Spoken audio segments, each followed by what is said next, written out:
Hey everybody, welcome back to my YouTube channel. My name is Steve Holbrook and I'm excited about today's episode. But before we get into it, make sure you subscribe to the channel. Turn on post notifications so that you see my posts and you're the first one to see the video. In today's video, we're gonna be talking about communication strategies. Effective communication is one of the most critical skills in our personal and professional lives. Whether we're trying to convey our ideas to a group of colleagues or we're trying to have a conversation with a friend or a loved one, good communication is essential for building strong relationships and achieving your goals. When I think back on my personal life and professional career, the times in my life where I was the best at effectively communicating were the times where I had the most momentum. I think it's one of the things that I've learned along the way. I would argue that today, I have the most momentum that I've ever had in my life on both sides of the coin, and I tie that directly to increased communication and overall improved communication.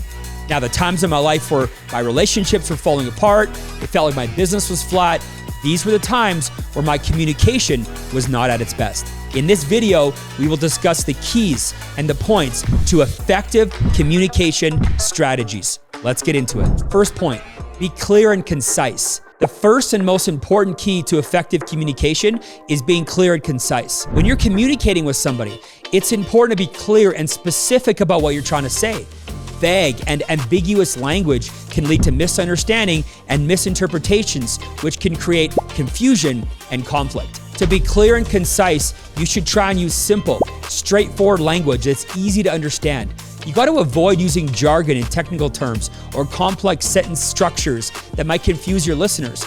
Instead, focus on using plain language and clear examples to illustrate your point. Remember, your communication is not for you. It's for the people listening.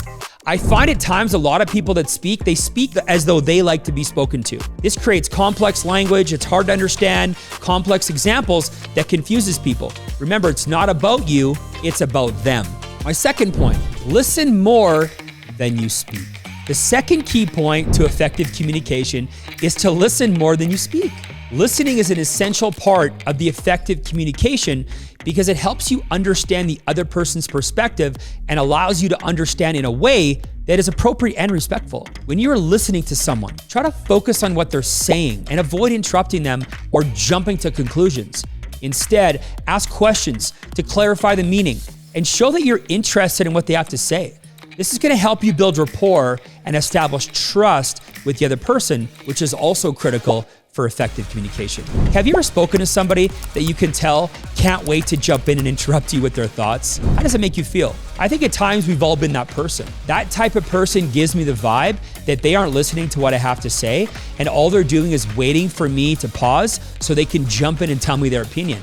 This is not a recipe for effective communication. My next point, be empathetic. The third key point to effective communication is to be empathetic. Empathy is the ability to understand and share the feelings of another person. When you are connecting with someone, it's important to be sensitive to the emotions and respond in a way that shows that you care about their feelings. To be empathetic, you should try to put yourself in the other person's shoes and imagine how they're feeling. This is going to help you respond in a way that's compassionate and respectful, even if you disagree with their perspective. All good coaches and leaders who have led you in the past have operated with some level of empathy towards you when you were in the most challenging times. Remember, when you're leading somebody or you're trying to communicate effectively with somebody that you care about, be empathetic. But as a reminder, there's a big difference between being sympathetic and being empathetic. So just make sure you don't cross that line. My next point is use body language. The fourth key point to effective communication is using body language. Body language is a non-verbal form of communication that could convey your feelings and your intentions to the other person without saying a word.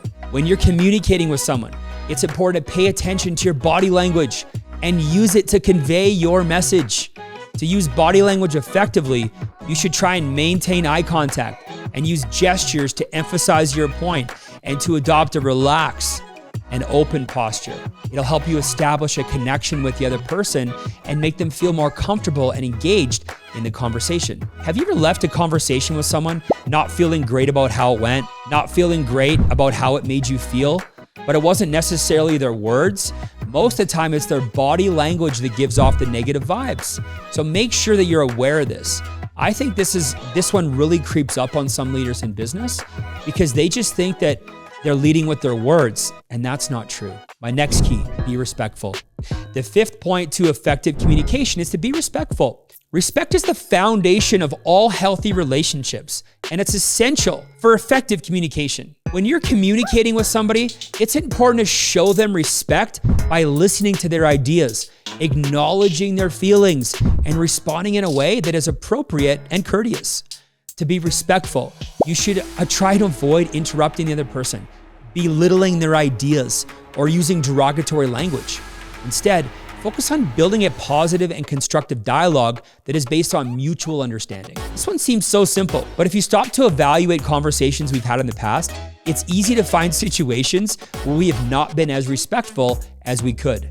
This really just closes the door faster than anything else. My next key, be open-minded. The sixth key point to effective communication is be open-minded. Open-mindedness is the ability to consider new ideas and new perspectives without judgment or bias. When you're communicating with somebody, it's important. Open-minded, willingness to listen to their ideas even if they differ from yours. To be open-minded, you should try and approach the conversation with a sense of curiosity and willingness to learn.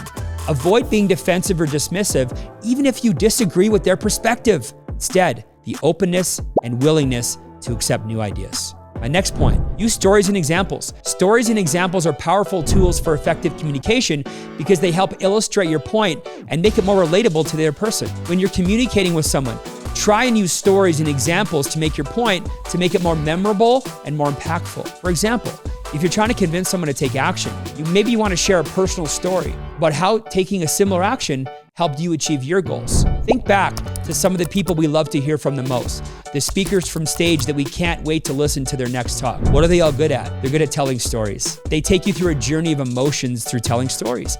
They often refer to their childhood, getting you to think back. You get emotional, you get brought in. Many of them talking about the day they're going to leave this earth, also getting you to think the end of your life. Our life is made up of a series of stories. So by using stories and examples when communicating with somebody, it's a comfortable place for them to be, and it creates an openness as they are listening to what others have to say. All right, you guys, these are my 7 strategies for effective communication. I want you to know that I'm not perfect at any of these. I'm striving to get better every single day. Listen, if you can get 1% better at each one of these within 18 months, you'll be a professional communicator. If you want to learn more about how to partner with me, don't forget to check out agentholbrook.com in the description box below. And thanks for tuning in, and I will see you on the next episode.